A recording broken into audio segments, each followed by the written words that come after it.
Généralement, à partir de quoi tu commences une chanson? C'est super compliqué de répondre à cette question-là. Mais par contre, je peux t'expliquer comment je vais trouver des idées. C'est ma technique, hein. Évidemment, chacun a la sienne. Moi, j'ai écrit des chansons dès tout petit, dès que j'ai commencé à faire de la guitare, et c'était nul. Alors ensuite, au fil des années, il y en a peut-être 2, 3 comme ça que j'ai conservées, dont une d'ailleurs qui a beaucoup de succès auprès de plein de gens, qui s'appelle « S'il suffisait d'une chanson », mais c'est à peu près la seule. Alors quand ça devient la seule, on se dit on a un manque de technique. Il manque un élément, il manque un truc pour arriver à mettre les mots bout à bout et puis que ça fasse une chanson, que c'est un récit, que ça captive les gens, que les gens me disent à la fin c'est bien, tout ça. Alors j'ai suivi une formation parce que déjà moi j'ai un parcours universitaire, j'ai été prof d'anglais et j'ai toujours pensé que la meilleure façon de savoir c'était d'apprendre. Alors je me suis inscrit à un atelier d'écriture pour voir ce que c'était à Paris. Animé par Xavier Lacouture. Ah oui. Et un gars super. Moi j'ai fait sa connaissance cette fois-là, d'ailleurs il n'était pas vexé mais presque, parce que j'aurais dû le connaître avant, j'aurais dû me documenter davantage. Mais adorable, et puis on s'est retrouvés en fait un petit groupe de gens qui avaient déjà tous plus ou moins écrit avec plus ou moins de succès, des choses plus ou moins personnelles, plus ou moins copiées sur les artistes qui pouvaient les inspirer, ce que j'ai essayé de faire moi aussi mais avec très peu de succès. Et voilà. En fait, l'idée, c'était de trouver un moyen de débloquer l'imaginaire. Ce qui fait que j'arrive pas, et encore aujourd'hui, pas très facilement, à me dire je vais écrire sur tel sujet ou sur tel autre. Je me laisse emporter par des mécanismes de déblocage de l'imaginaire, dont je peux parler d'ailleurs, parce que je vais en parler d'abord de manière schématique. J'essaie de trouver ces schémas de déblocage de l'imaginaire, et à partir de là, je me laisse emporter vers un récit. Et on peut rajouter de plus en plus de contraintes pour arriver à cloisonner le discours. Et les contraintes en question, si on sait comment est fabriquée une chanson, on fait rentrer les mots dans le moule et on a une chanson au bout du compte. En tout cas, on a la matière première, une espèce de pâte à modeler littéraire qu'on va pouvoir retravailler, mais la chanson est là. Elle est là pour de vrai. Ensuite, il y a peut-être un vers au lieu. Maintenant, on a misé sur des autosyllabes. Il y en a un qui fait 9. C'est pas grave, on le met. Puis ensuite, on retravaille dessus, on inverse les mots. On arrive toujours à trouver une solution. Mais le plus difficile, c'est de faire naître l'idée, la bonne idée, les bonnes images, parce que si on arrive à utiliser des images un peu parfois décalées, mais qui ont éveillé quelque chose en nous, on va davantage les défendre au moment de l'interprétation, ou en tout cas à la lecture, même si c'est pas chanté, à la lecture déjà, ça va provoquer des images un petit peu originales pour les gens, et ça va mieux marquer leurs esprits, mieux les frapper. Voilà. Alors, les techniques en question, maintenant je les mets en application, parce que j'ai suivi plusieurs ateliers avec Xavier, et dont 2 pour me former à devenir formateur. Alors j'anime aussi des ateliers d'écriture, mais je crois que toi aussi d'ailleurs. Oui, voilà. Et donc on travaille sur des exercices de jeu avec la langue, beaucoup basés sous l'Oulipo, les ouvroirs de littérature potentielle. Donc il y a plein de jeux comme ça avec des décalages linguistiques. Où des fois le résultat il dit rien, et puis des fois il y a une phrase qui surgit comme ça et on se dit waouh, mais c'est génial et ça me fait penser à ça, et hop, ça y est, on peut tirer le fil. Ensuite, il y a des listes de mots comme des abécédaires dans lesquels on peut piocher de manière arbitraire. Alors il y a aussi, d'ailleurs sur internet, le site de Zulma, je crois, où il y a des exercices oulipiens qui donnent des listes de mots aléatoires dont on peut s'emparer. Et puis on les lit, on se laisse bercer un petit peu dedans, on se donne un temps limite pour pouvoir écrire son texte, mettons, allez, on va dire 20 minutes ou 50 minutes, ça dépend quelle bouteille on a en termes d'écriture, mais pas au-delà parce que la concentration diminue trop. Et puis on se laisse emporter un petit peu avec la limite de temps, ça occupe un petit peu le cerveau qui réfléchit et ça libère le cerveau qui est le creuset de l'imaginaire et qui va commencer à raconter une histoire. Ensuite, il faut effectivement structurer cette histoire avec un nombre de syllabes par couplet, un refrain, un pont, éventuellement, tout ça. Et au bout du compte, quand on a fini l'exercice et qu'on se relit, on s'aperçoit qu'il s'est passé quelque chose qu'on n'avait pas nécessairement maîtrisé. Et dans les ateliers que j'anime, il y a parfois des textes qui sont trop forts pour les gens, qui se sentent mal à l'aise avec ce qu'ils ont sorti, qui est pourtant sorti d'eux-mêmes. Alors ça peut être des choses trop intimes, trop profondes ou ancrées profondément dans leur inconscient qui sont ressorties comme ça, ou alors au contraire des choses qui leur semblent complètement bateau, mais que les autres dans l'atelier vont trouver très intéressante. Et de toute façon, une chose qu'ils peuvent pas nier, c'est que c'est sorti d'eux, et que s'ils l'ont posé sur le papier, c'est qu'il fallait que ça sorte pour pouvoir éventuellement passer à autre chose.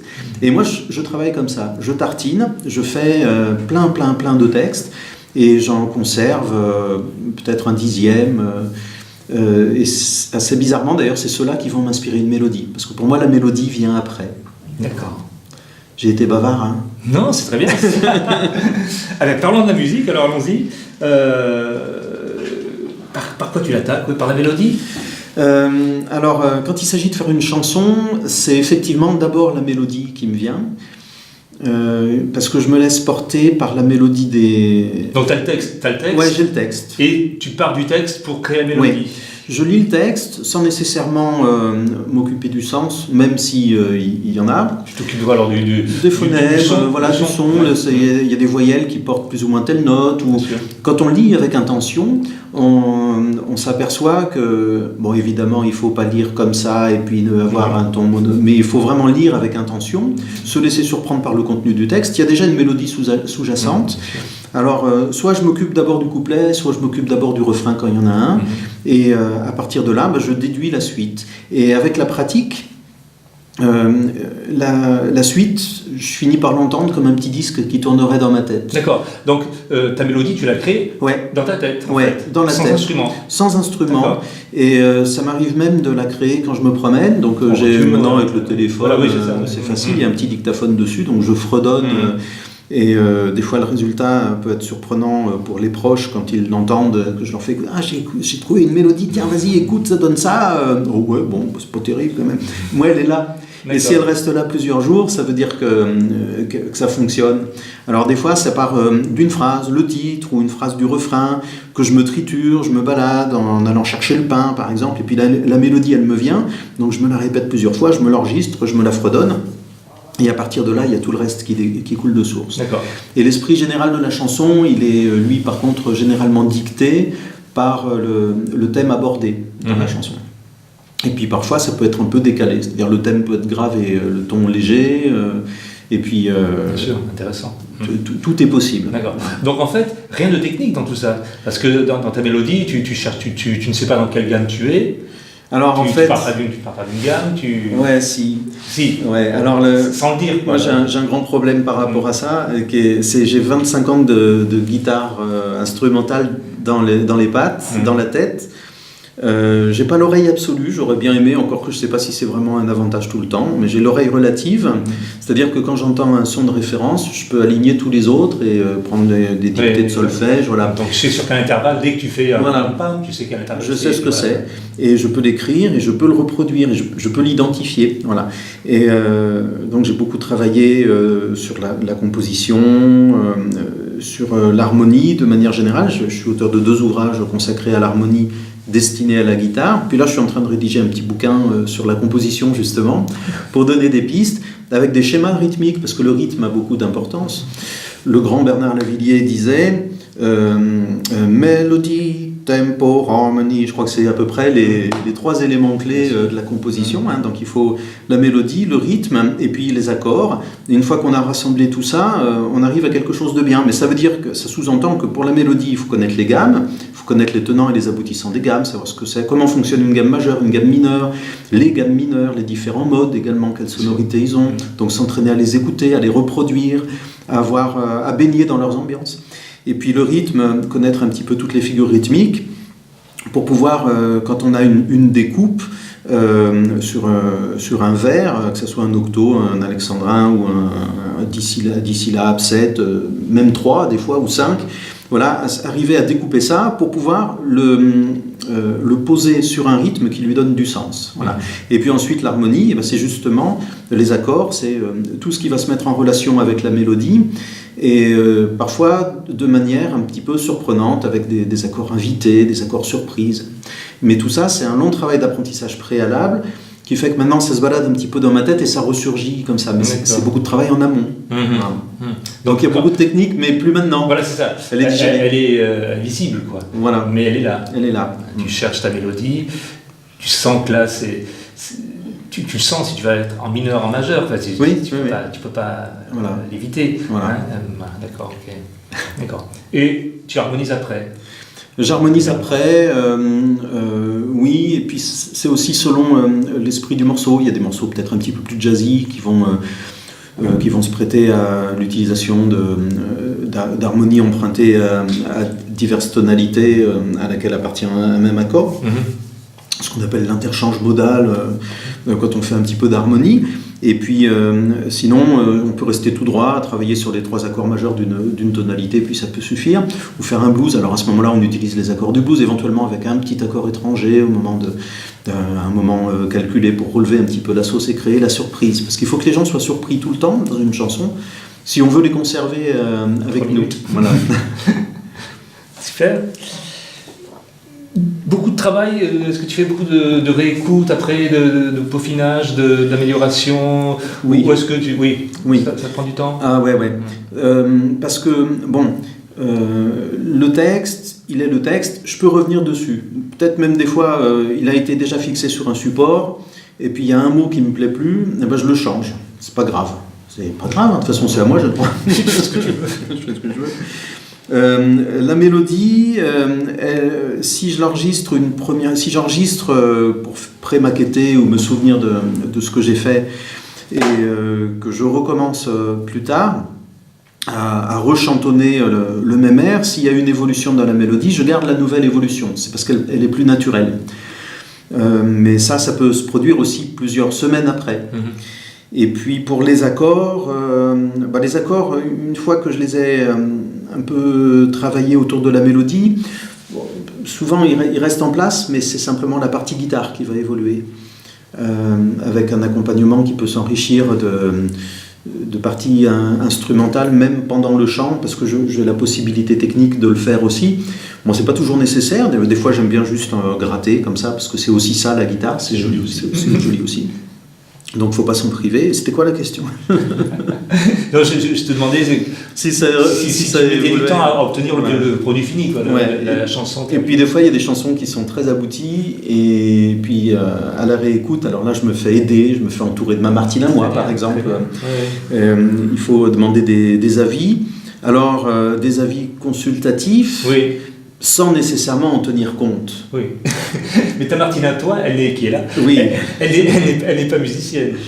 Ah non, mais elle est mélomane. Et puis depuis le temps qu'on est ensemble, elle connaît bien. Et puis la musique, elle a toujours été... tu ne demandes pas l'avis vécu avec de la musique autour d'elle depuis toute petite. D'accord. Tu ne demandes pas l'avis d'un confrère musicien, d'un confrère compositeur ou auteur? Pas forcément. Non. Pourquoi?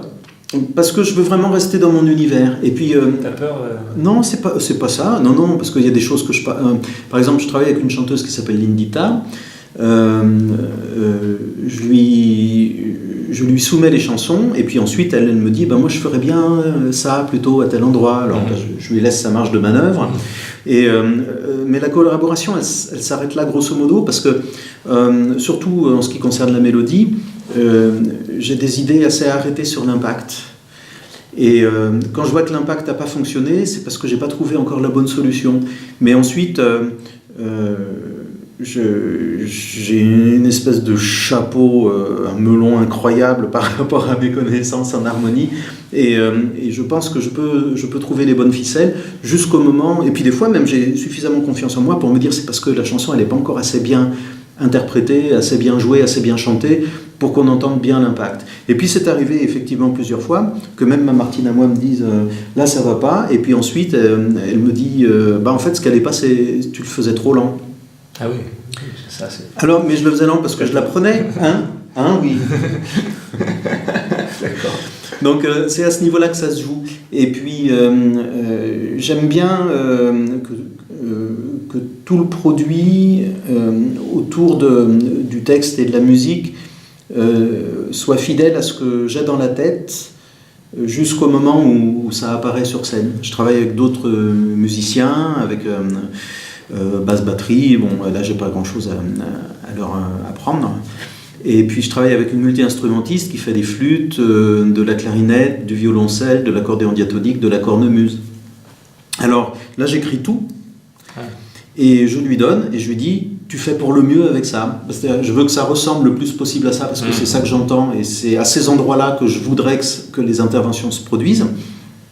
Si possible, avec ces notes-là, alors il y a des phrases que je fais même parce que je sais que ça souligne un trait de guitare ou un fragment de mélodie à la voix, donc là, j'exige que ça soit ça.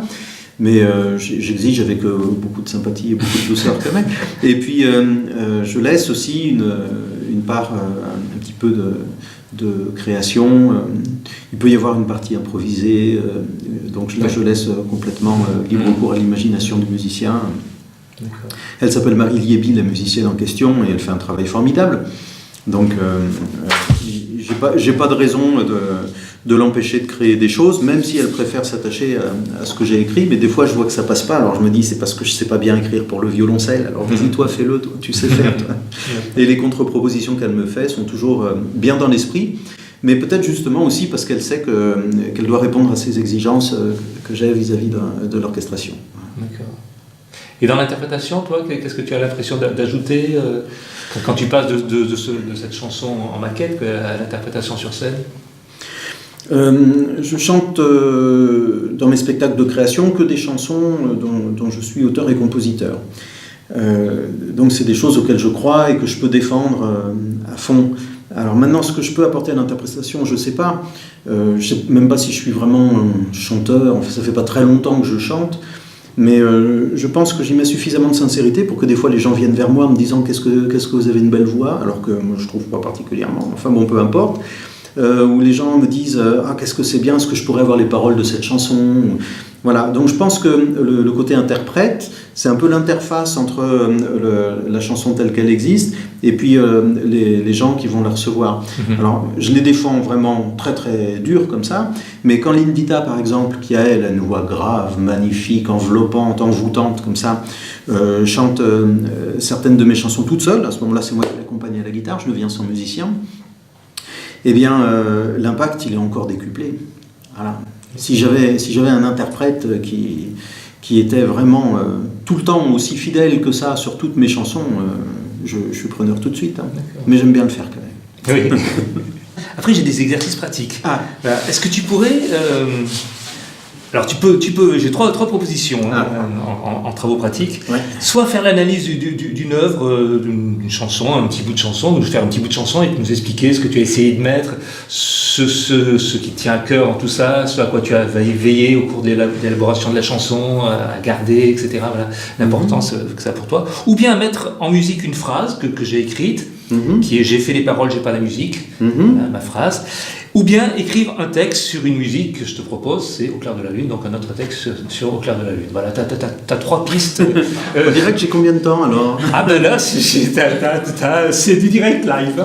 Alors les trois sont super intéressants. Tu peux faire les trois si tu veux. Alors, non, parce que après, je vais redécortiquer les exercices pour les mettre en face de ma manière de procéder. Parce que justement, comme ça, c'est une bonne illustration. Ouais. Si je prends un petit fragment d'un texte que j'ai écrit et que j'analyse, que je le démantèle, je vais avoir beaucoup de mal. Parce que la manière dont il est arrivé, alors éventuellement je pourrais parler de la manière dont il est arrivé, mais c'est souvent lié à justement des exercices d'écriture où je favorise l'émergence d'une certaine spontanéité mentale. Alors c'est compliqué de dire j'ai voulu écrire sur ci ou j'ai voulu écrire sur ça, mais par contre je peux dire dans quelles circonstances c'est venu et à partir du moment où c'est venu, quel chemin j'ai choisi pour aller ici ou là. J'ai une anecdote sur une des chansons qui s'appelle Comptoir, donc je le ferai après. Ensuite, mettre en musique une phrase, ça je veux bien le faire en direct, parce que j'ai fait ça pendant quelques années avec un auteur qui est sur Aubenas, qui m'a donné peut-être, je sais pas, 130 textes ou 150 textes au total, et qu'il a fallu que je mette en musique, avec des ambiances différentes. Et puis, par contre, la dernière, je peux pas en direct parce que j'ai pas de moteur. Mettre Au clair de la lune en changeant les paroles, j'ai pas de moteur, je sais pas du tout de quoi je vais parler. D'accord. Alors, je peux essayer de me mettre dans un état second, mais ça va prendre un certain temps. Tu fais pas ça, c'est-à-dire que au clair de la lune, la lune a eu. Tu vois, cet écart, cet intervalle pourrait te dire, tiens, là, je vais mettre tel mot, ça pourrait être une piste, voilà, par exemple. Non, pas ça, tu parles pas comme ça d'une mélodie. Non, jamais. Tu le fais jamais. Ouais, non, jamais. En fait, je pars jamais d'une mélodie pour écrire le texte. Sauf dans un cas, c'est s'il suffisait d'une chanson qui avait déjà un autre texte que j'ai évacué pour faire un nouveau texte. Mais c'est le seul cas. D'accord, oui, donc ça c'est pas du tout familier. Ah ouais, non, c'est pas du tout ma méthode de... mais bon, peut-être, il faudra que j'essaye. Hein. Peut-être qu'il va surgir des choses, mais pourquoi pas. Il y a la chanson Coucou. Tu connais le principe de la chanson Coucou? C'est tu sais, le coucou, c'est un oiseau qui va faire son nid dans le nid des autres oiseaux. Oui, je connais ça, oui, d'accord. Je ne connaissais pas le titre. Voilà, et donc en fait, on prend une trame de chanson, on garde le dernier phonème, le dernier son voyelle qu'on a entendu, sans se préoccuper du tout de son orthographe, et puis on conserve juste le nombre de syllabes, et donc on se retrouve avec toute une série de rimes, finalement. Et puis il faut remplir, et puis il naît une nouvelle chanson. Alors l'idéal, c'est de se faire remplir la chanson Coucou, enfin plutôt la chanson à trous, l'original du Coucou, le nid original, quoi, avant d'y mettre notre Coucou, par quelqu'un qui sait quelle chanson c'est, et puis toi tu sais pas, voilà, et puis tu remplis, et puis ensuite de lui faire chanter la chanson pour avoir la surprise d'entendre des paroles différentes, et ça fonctionne à chaque fois, c'est super. Donc c'est un petit peu... On peut le faire aussi, si on connaît la chanson, on peut utiliser la mélodie qui existe déjà. Voilà, un petit peu comme sur Au clair de la lune, sauf que moi ça m'évoquera rien d'emblée, alors que le fait de chercher des rimes, je vais me lister des mots auxquels je ne m'attends pas. Et ces mots auxquels je ne m'attends pas vont m'inventer une histoire. D'accord, ok. Voilà, c'est ça l'idée. Alors donc, je parlais de comptoir pour démanteler un petit peu le mécanisme de l'écriture. Je l'ai fait en atelier d'écriture, celle-là. Et donc, sur cet exercice en particulier, on avait une liste de 6 mots et un proverbe à glisser dans la chanson. Et puis la structure, c'était 2 couplets et demi et un refrain. Voilà.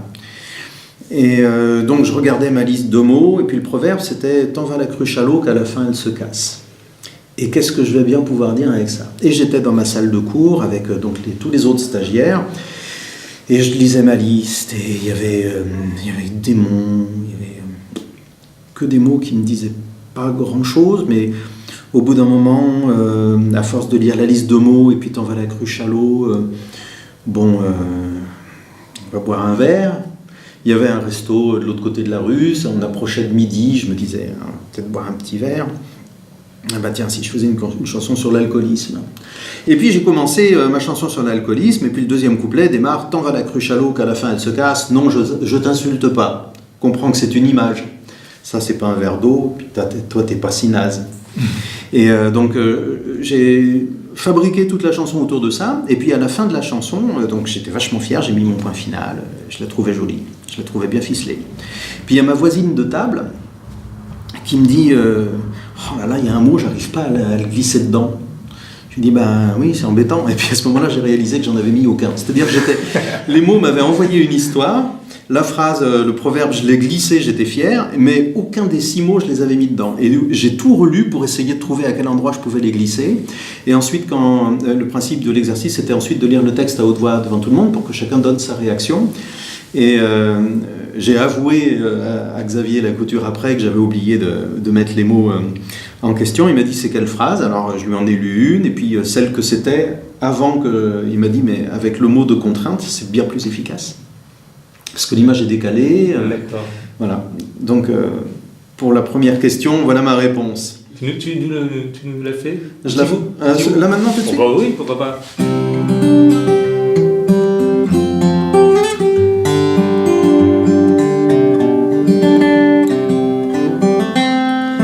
Ton surnom c'est comptoir, mais y a un truc à faire, tout con.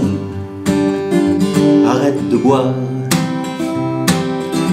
Et dis donc, toi, je me trompe ou t'aimes te faire mousser? Ça se voit comme le nez au milieu de ta figure. Désolé du tableau, même si ça te fait tousser. Il fallait que je le dise, faut te ranger des voitures. Tu commences à parler un peu fort à mon goût. Attention à l'arthrose qui te menace au coude. Et pense à ton budget, la peine forte a un coup. Il serait bon de lever le pied avant qu'elle te dessoude. Et ensuite ça module comme ça. Très bien. Donc là, structure guitare très simple, je ne suis pas allé chercher midi à 14h. Ah, il y a une petite modulation, il y a des petits trucs. Ah ouais, ça module 3 fois. Ok. Et voilà. Très bien. Alors, deuxième exercice, voilà. Oui, ta petite phrase. J'ai fait des paroles, j'ai pas la musique. C'est ça, j'ai fait. Ma petite phrase, c'est ça, oui. C'est ça.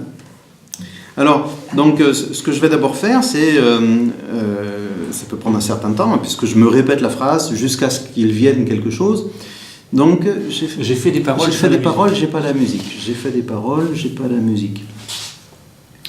Je vais répéter la phrase en essayant de trouver un rythme qui me permette de mettre en évidence le sens. J'ai fait des paroles, j'ai pas la musique. Et rien qu'en faisant cette mise en place-là, en disant, en voulant être compris, j'ai fait des paroles, j'ai pas la musique. J'ai déjà deux climats. J'ai fait des paroles, j'ai fait des paroles, j'ai pas la musique. J'ai fait des paroles, j'ai fait des paroles,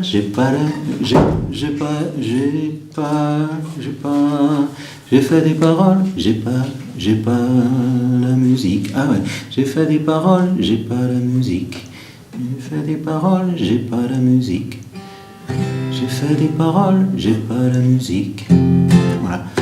J'ai fait des paroles, j'ai pas la musique. Voilà. Ça pourrait partir comme ça. Ouais, pas de souci. Et puis en plus, c'est une ouverture vers quelque chose d'autre. On sent qu'il va y avoir une suite au couplet. Ou alors, si ça devait être le refrain, ça serait plus conclusif. J'ai fait des paroles, j'ai pas la musique. Et voilà. Et puis là, c'est terminé. Donc, on peut le dire deux fois. Une fois en question. J'ai fait des paroles, j'ai pas la musique. J'ai fait des paroles, j'ai pas la musique. Voilà. Ouais. Et donc, à partir de là, je vais travailler sur des inflexions jusqu'à trouver quelque chose qui musicalement me satisfasse complètement. Et puis là, je le fixe. C'est-à-dire, là tu considères que tu en es où là?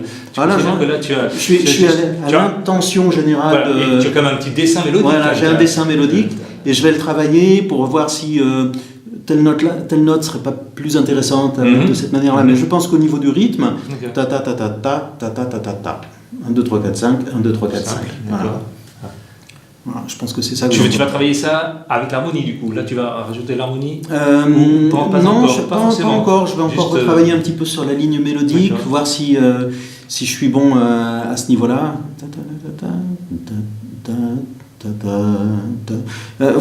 Voir quel intervalle je crée entre la fin de la première partie de la phrase et puis la deuxième partie. Qu'est-ce que je veux amener comme surprise? Est-ce que je veux m'installer un espèce de dialogue intérieur donc je vais réfléchir encore un petit peu à ça pour creuser le contraste ou pas, finalement me dire non, finalement ça apporte rien de le faire, mais plutôt rester sur un constat, sur une phrase entière, et à ce moment-là, plutôt que le penser en 2 x 5, le penser en 1 x 10. Voilà. Ouais, c'est intéressant. Je vais me pencher sur la question. Volontiers. Ok. Un futur, quelque chose que tu as envie d'explorer encore, ouais, parce qu'en fait, la chanson, c'est vraiment, il y a plein de surprises à créer dans la chanson. Sur un de mes spectacles de chansons précédents, je terminais par une chanson cachée. C'est-à-dire qu'il y avait une phrase qui était cachée à l'intérieur de la chanson. Et puis, donc c'était juste un couplet qui se répétait plusieurs fois. Et puis petit à petit, j'éliminais les syllabes parasites jusqu'à faire passer un message subliminal. D'ailleurs, ça s'appelait chanson subliminale. Et donc ça m'avait beaucoup amusé. C'était comment ça? Court et beau le discours du poète. Il évite les mots tachetés, les démons, les aigreurs, les défaites. À nouveau du réel, il parvient à vous faire céder. Court et beau le discours du poète. Non, court et beau le discours du poète. Il évite les mots tachetés, les démons, les aigreurs, les défaites. À nouveau du réel, il parvient à vous faire céder. Court et vite tachetés, mon les défaites. À nouveau, il parvient à vous faire céder. Voilà. Ouais, c'était assez rigolo. Alors il fallait plusieurs tours, mais ça montait bien. Donc il y a encore des jeux comme ça, des jeux de mots et de musique à faire. Il y en a plein. Je me suis amusé à en faire une que j'ai pas mis au programme du concert. Là. J'ai mis j'ai mis une syllabe en facteur. D'accord. Et le facteur est parti avec. Alors, en me disant ça, parce que c'était ça un petit peu le moteur de mon jeu, en me disant que le facteur était parti avec, il est parti avec qui le facteur? Mais il est parti avec celle avec qui j'aimerais bien sortir. D'accord. Donc voilà, ça m'a fait...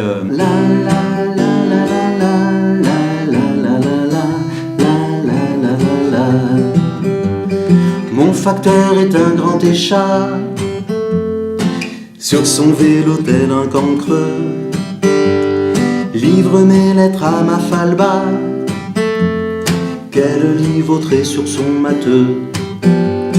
La la la la la la la la la la la la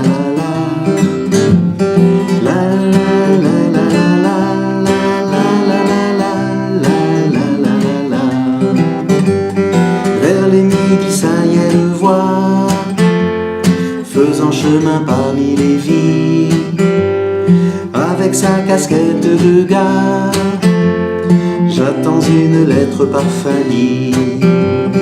La la la la la la la la la la la.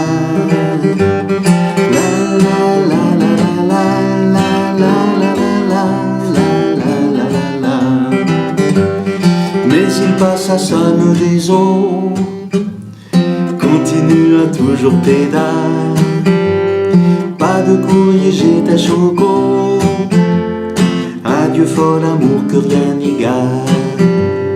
La la la la la la la la la la.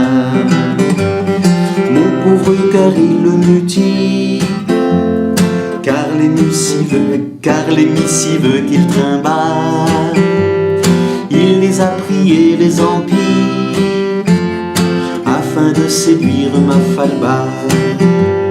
J'allais me noyer de Marsa, car cette fille qui m'a faux, avec le facteur elle s'en va, avec le facteur et le convo.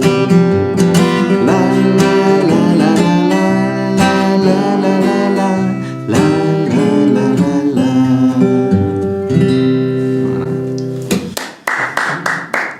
Merci. Non, je ne l'ai pas répété celle-là. Ah mais c'était superbe.